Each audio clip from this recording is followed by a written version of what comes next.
Give me a minute and let's do an update on the Russian export ban of refined oil and gas products.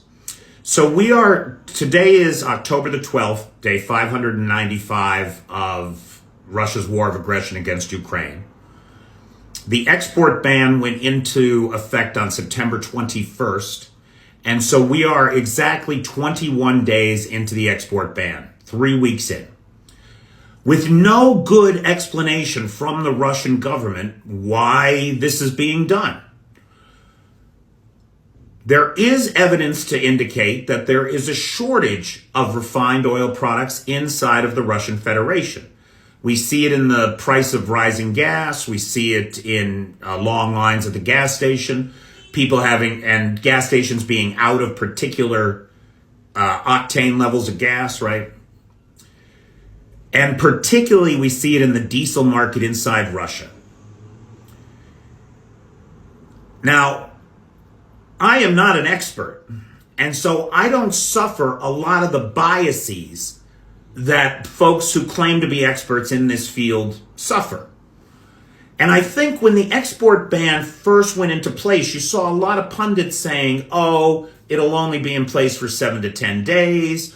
Oh, it's not even real. It's a political maneuver. Some conspiracy theories popped up around it, why Putin was doing this. It was part of a master plan. No, I don't think any of that is true. I think that what we're looking at is a prime example of a lack of expertise and mismanagement and the coming together of a perfect storm of conditions.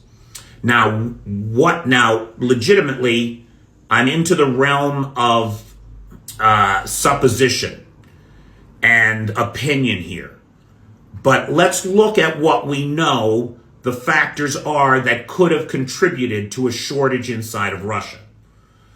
First and foremost, as anybody that knows anything about the Russian oil market will tell you, is that it's not a free market.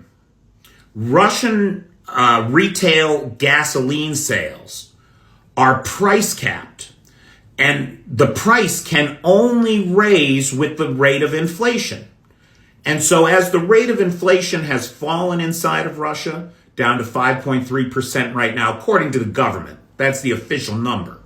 And if that's the official number, regardless of what the reality might be, gas prices can only be raised 5.3%. And that's what we're seeing at the pump.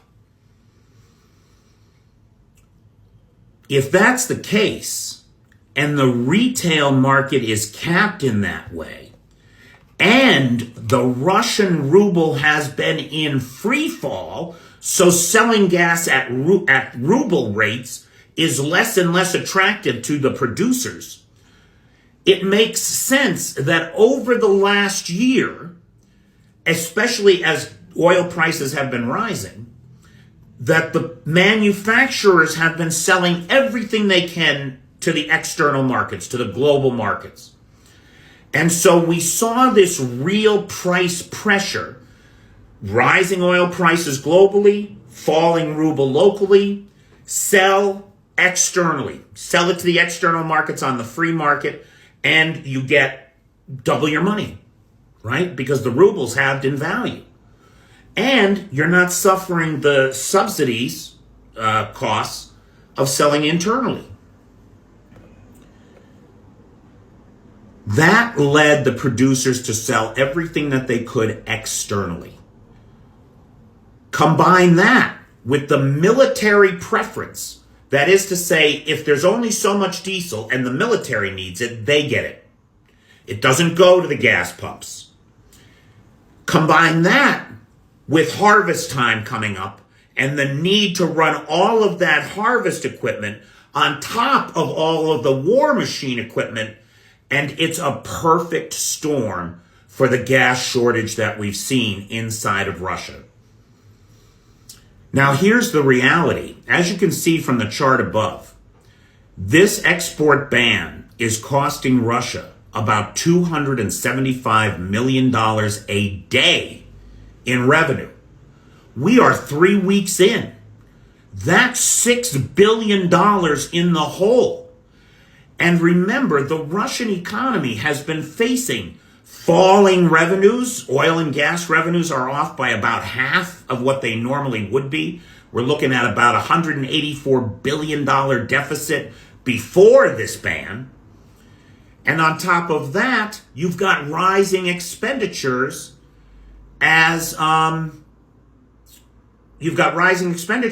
Kremlin spends more on the war. How have they been paying for those deficits? Last year, the Kremlin had a $47 billion deficit because of this war. How did they pay for it? They paid for it out of the Sovereign Wealth Fund. The Sovereign Wealth Fund had about $150 billion in it when the war started. So now it's got $100 billion in it. If they run the same deficit this year, which they're not, it's going to be bigger. But let's say it's going to be the same, about $50 billion. That's going to leave $50 billion for next year. At this rate, Russia will be bankrupt by the end of 2024. Unless they do something like, say, go the fuck home and end this nightmare for all of us before they plunge the world into a global recession, which is exactly the direction we are headed in. There are 30 countries now on the tip of heading into recession. And China's property crisis is not helping, that's for sure. So guys, that's where we're at 3 weeks into this ban. It's going to be a problem. The longer it continues, it's going to be a real problem for Russia. If Putin were an executive of an oil company, he'd be fucking fired by now. It's ridiculous. I